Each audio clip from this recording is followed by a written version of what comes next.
I see. You're new here. That would explain those hairstyles. I'm Louis. I'm the owner. I cut the hair here. Now there's only one rule in my shop. No tipping.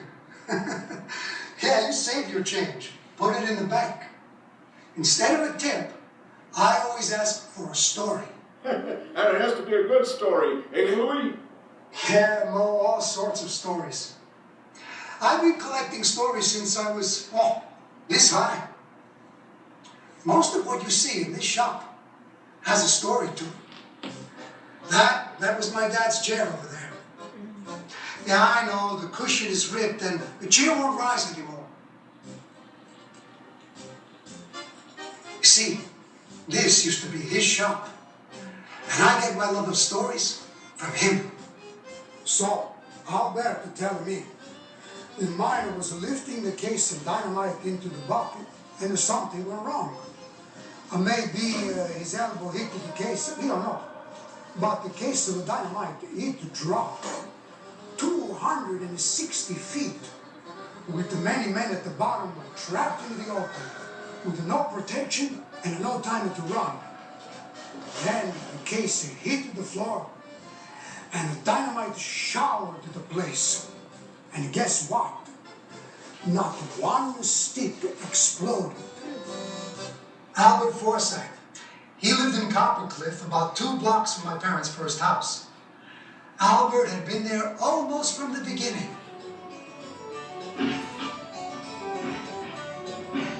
On the 14th day of August, 1896, I stepped from the train in Sudbury, and for the first time set foot on the soil of the Nickel Country.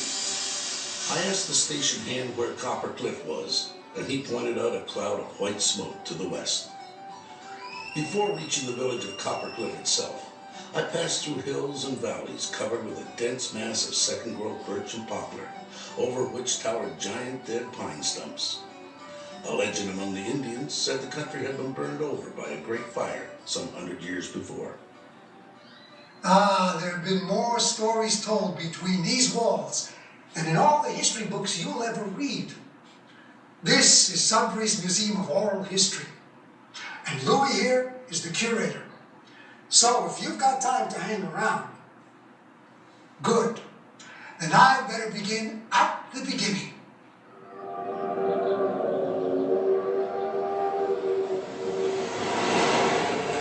The year is 1882, and the newly formed Dominion of Canada is building a railway from sea to sea. In Sudbury, well, Sudbury is nothing but an unnamed point on the map in the Canadian Pacific Railway headquarters in Montreal.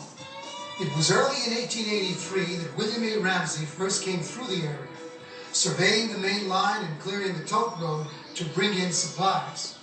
But as far as Sudbury becoming an actual place, you'd have to wait until the spring of 1883, when Josiah Smith, the CPR scout, arrived in the area and built the first bunkhouse for the construction crews that would soon arrive. The bunkhouse was something permanent, something you could point to. James Worthington was the general manager for the area, a boss man, and he's the one who gave the town its name, Sudbury, after his wife's birthplace in England, or Sudbury Junction as it was called then. In November 1883, the supply train pulled into Sudbury for the very first time. For the first few years, Sudbury wasn't much to look at. A dozen buildings nestled between 2 creeks, Nolan Creek on the north and Junction Creek to the southeast. A few frame and log houses ran along Elm Street, merchant shops and hotels along Elgin Street, and Father Nolan's presbytery marked the edge of town to the north. But now that the railway connected Sudbury to the rest of the world, new industries could develop. Lumbering was one of the first to get going. As lumber camps began to pop up in the region, Sudbury became the local supply center for lumberjacks traveling to and from the bush camps. At the turn of the last century, Bill Huntington ran a barber shop in the old American Hotel. He used to reminisce to my father about the rush of lumberjacks every spring and fall. They used to sleep right on the floor of my shop waiting for a haircut and a shave. My wife and I had to work until 3 or 4 in the morning. The popular style at the time was the handlebar mustache. Can you believe it? Men used to come in for a wax and a color. Yeah, they used to color their mustache because it had to be dark. It just wouldn't attract the ladies if their mustache were blonde or white. Now, don't get the wrong idea. Back in the 1880s, the railway was still the biggest game in town. But not 3 miles from the station, there was another story slowly unfolding.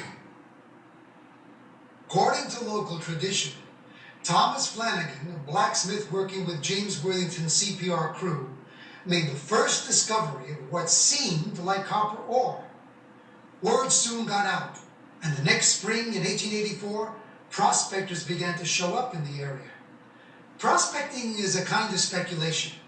Spend a little money to stake a claim now, and who knows how much money the property might fetch if you can sell it down the road. And in the early years, there were plenty of hopeful prospectors willing to endure the black flies and mosquitoes. You should have seen this guy. Unshaven, his clothing torn, shoe packs worn out from coming in contact with the rough rocks, with his pack thrown carelessly over his shoulder. All he had in it was a small cotton tent, an axe, a prospecting pick, maybe a change of underclothing. After months in the bush, he claimed to have 2 rich finds and a bearskin, worth $35. Sure, there was ore in the Sudbury rock. Anyone could see that. Many local prospectors like Tom Froude, Francis Crean, and Henry Ranger had most of the best property staked in the first few years. But could they become profitable mines? It was going to take money to develop the Sudbury ores, and that is quite a story. The year was 1886, the time of J.D. Rockefeller, Cornelius Vanderbilt, and William Van Horn, the age of robber barons and mighty industrialists. It was also the year that Sam Ritchie came to Sudbury, backed by enterprising financiers from Ohio. He was on the lookout for a good mining venture. Acting for the newly formed Canadian Copper Company, Ritchie bought up as many mining properties as he could from local prospectors. In 1886, Ritchie and a small team of miners began working on a piece of property in what is today the town of Coppercliff. Now, Ritchie thought what he had was a copper mine, and that first summer his miners gathered together a small load of copper ore and shipped it to the Orford Copper Refinery in New Jersey. A month or 2 later, word came back from New Jersey. 2 words, really. Copford nickel, the devil's copper. You see, Ritchie hadn't realized that his copper ore contained nickel, and at that time, nobody knew of a way to separate the copper and the nickel. It would seem like bad news for Sam Ritchie. For the moment, his mine was pretty much worthless. But money buys time, and Ritchie was one of the world's biggest optimists. Find a way, he told the metallurgists at the refinery. And then he started building a smelter right beside his mine. In 1888, the state-of-the-art in smelting included something called a roast bed. To get an idea of a roast bed, picture a football field piled neatly with wood logs about 3 feet high. Then, put 2 feet of crushed ore on top of the logs and light the whole thing on fire. Once the fire gets hot enough, the sulfur in the ore ignites and the whole thing roasts for 2 or 3 months. After the roast, the ore would go to the furnace for more smelting until it was finally ready to be sent to the refinery. The bottom line is, a heck of a lot of smoke is created in the smelting process. Yeah, I remember that, Louis. The air was so full of smoke you couldn't see your own hand in front of your face. That was even before your time, Mo. The first roast beds started burning in the summer of 1888, and they operated up to 1930. But there are some who remember those fumes. 2 things about Coppercliff that struck all newcomers in the summer were the absolute absence of grass and the great clouds of smoke from the roast beds. At one time, there were 2 smelters and 3 roast yards open at once in different sections of town. And no matter from which direction the wind blew, the fumes from one or the other would cover the town. So, where was I? Oh yeah, at last count, the so-called Canadian Copper Company didn't have a single ounce of usable copper to its name, and Sam Ritchie's backers were starting to revolt. But just when things looked their worst, good news struck out of the blue. Over in Britain, in 1889, a chap by the name of James Riley published a paper with the title, The Alloys of Nickel and Steel. Hold on there, Louis. You really have to explain what an alloy is. Good question, Mo. An alloy is a mix of different pure metals. Like bronze is a mix of copper and tin. Well, nickel steel was a mix of iron and nickel. We know it better today as stainless steel. And I mean, this stuff was revolutionary. This new steel didn't rust. It was stronger than iron, and important for Sudbury, you needed nickel to make it. When Ritchie heard the news, he quickly realized that his copper play in Sudbury might be worth a fortune as nickel mines. He rushed down to the office of General Benjamin F. Tracy, the American Secretary of the Navy, and soon had a deal to develop battleship armor using Sudbury's huge nickel reserves. This was a big break for Sudbury, and on his return, the town threw Ritchie a big party. With new money pouring in, it didn't take the refinery in New Jersey long to figure out how to refine the nickel. The Canadian Copper Company would eventually be renamed the International Nickel Company, and Sudbury was on the road to becoming the nickel capital of the world. Word was out that Sudbury had jobs, and it became a regular destination for newly arrived immigrants to Canada. The job paid well for its day, but it was grueling work and dangerous. Louis, you gotta tell them about the candles, the way the miners attached them to the caps. I love that story. Well, back in the early days, about all the lighting a miner could expect underground was a wax candle strapped to his hat. That is, until the invention of the electric miner's safety lamp. And Sudbury, as you might have guessed, was more than a little mixed up in that story. Thomas Alva Edison, perhaps the most famous inventor of all time, came to Sudbury in 1901. He had just invented the nickel-iron storage battery, and he was looking for a steady supply of nickel. Edison's plan was to get himself a nickel mine in the Sudbury Basin. Dearest wife, the municipality of Sudbury gave me an address, which was read by the mayor. The whole board of aldermen were present, with all the distinguished citizens. The affair took place on top of the veranda at the hotel. After it was over, I asked several of the city fathers to come downstairs and have some lemonade. There were over 7 or 8, and all took whiskey instead of lemonade, except your loving and devoted partner. Well, the story goes that Edison drilled for ore in Falconbridge Township, but just 15 feet short of the ore body, he hit sand and gave up. Edison moved on, but 30 years later, that ore body would become the foundation for Sudbury's second biggest mining company, Falconbridge Limited. But Edison didn't give up on his electric battery, and a few years later, he would use that same battery in his latest invention, the miner's electric safety lamp. The world demand for nickel had been caused by a naval arms race leading up to the First World War. When the Great War ended, the nickel market tanked, so to speak. Demand for nickel plummeted, and Sudbury hit a recession. Of course, the end of the war wasn't all bad. In 1920, the city of Sudbury had paved roads, a fire hall, and a beautiful new post office. An electric cable car service ran between Sudbury and Coppercliff, and it wouldn't be long before new and improved nickel alloys in the form of stainless steel would take the world by storm. From streamlined trains to cladding on skyscrapers, stainless steel was the height of design fashion. My favorite is the stainless steel sink, first designed in 1930. More stainless steel goes into making kitchen sinks than any other product in the world. And that makes kitchen sinks the #1 single use of Sudbury's nickel.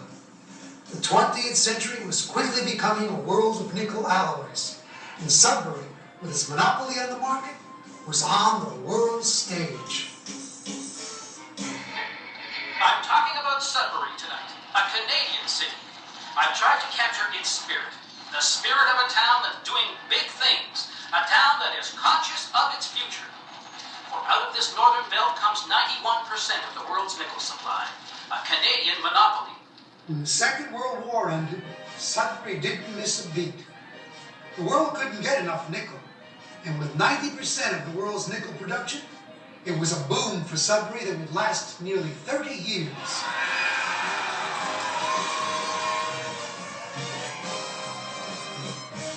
In 1964, Sudbury got one of its most famous landmarks, the Big Nickel. Now, as I always tell people, the Big Nickel wasn't just a big novelty coin. No, not at all. It was a monument to how important Sudbury had become to Canada and the world. The story of the Big Nickel began in 1951, when the Government of Canada minted a commemorative nickel that marked the 200th anniversary of the discovery of nickel as an element. The idea of building a giant replica of the coin was the brainchild of Ted Silva. Ted ran with his idea and built a tourist site complete with a coin museum and a working train overlooking the Coppercliff smelter. Since it was erected in 1964, the Big Nickel became a regular stop for motorists traveling through Sudbury. And if you happened to pass through Sudbury at night, you might have been lucky enough to witness a good old Sudbury slag dump. The good times couldn't last, of course. By the early 70s, nickel mines were opening up in other countries, and soon there was a nickel glut on the market. Add to that an oil crisis and a global recession, and by the mid-70s, Sudbury hit on rocky times.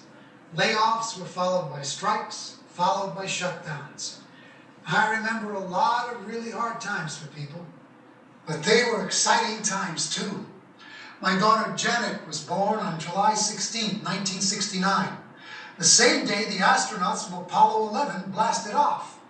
4 days later, I was at home with my new family, in time to watch the first man walk on the moon. The world was changing in a lot of ways, and Sudbury was mixed up in that story too. In the summers of 1971 and 1972, NASA astronauts visited Sudbury. Word was out that the Sudbury Basin, the source of all that world-famous nickel, was also an ancient meteorite crater, and NASA wanted a first-hand look at the unique geology. Of course, the media got hold of the story, and before we knew it, the Sudbury moonscape became a household phrase in Canada. Now, understand that when you grow up in a place, you take what you see around you as normal. Those black barren rocks and stubby birch trees were our playgrounds. So frankly, the moonscape comment hurt. But looking around, it was hard to argue. It made us take a good hard look at our environment. I met Tom Peters sometime in 1971, shortly after Sudbury's Superstack was built, our other famous landmark. Right from the beginning, I could tell he was involved in something that would be big for Sudbury. There were just a few of us at the beginning, but as the city and the university got involved, the reclamation of Sudbury really took off. This year has been the biggest push yet. There have been hundreds of students and part of the laid-off workforce spreading lime and seed around Coniston and west of Coppercliff. And when you go from bare ground to 500 trees suddenly growing in an area, you really notice the difference. So many people pulled together that summer. Work continued long after that, and the outcome is plain to see. The rocks where I played as a kid are covered in grass and trees. Not a jungle of trees, mind you, but well on the way to recovery. The re-greening effort helped bring the community together during difficult times. Not to mention, it got us thinking of possibilities other than mining. There have been 15 million trees or so planted in the Sudbury region, but that is only part of the story. Those trees wouldn't have a chance to survive without a cut in sulfur emissions. Between 1971, when the superstack was built, and today, emissions have been reduced by over 90%. To put it another way, if this pile of shaving foam represents the sulfur emissions in 1971, then this bit of foam would be the amount of sulfur going up the stacks today. My daughter is all grown up now, and she plans to stay in town. She says Sudbury has a role to play in cleaning up the planet, and that's what she busies herself with these days. She tells me that the entire regreening effort is evolving. Now that so much grass and so many trees have been planted, nature is taking its course. It takes more than trees to make a healthy forest. You need all the bits and pieces that go into making a healthy home for animals. After all, land and water and air are all connected together. So, for instance, my daughter tells me that instead of a few kinds of trees, they're planting at least 50 types of trees and shrubs.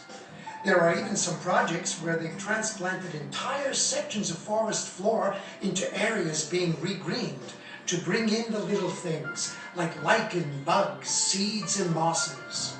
It sounds like a lot of learning and a lot of doing wrapped up together with a slow and steady helping hand from Mother Nature. In true Sudbury style, people are involved from many areas of the community. The mining companies are doing their share too, still reducing emissions with new technologies. And at the same time, they are improving how they handle all of their waste so it has less and less effect on the land and water. It seems like everyone is on the same page and moving ahead. Sudbury has done a lot of growing up over the last century. It's the regional capital for Northern Ontario, and new businesses are popping up all over. Education is everywhere. Sudbury is a city with a university, medical school, 2 colleges, a science center, and art centers. Even the Big Nickel has transformed into a major science center attraction. Just where Sudbury is headed in the future depends on who you ask. Seems like everyone is busy working on one exciting project or another. And as sure as Mo will be sitting in that chair, those stories will make their way into the generation's barbershop. That's right, Louie. I'm not moving from my chair. You'll have to come back then to hear how it all turns out. Okay?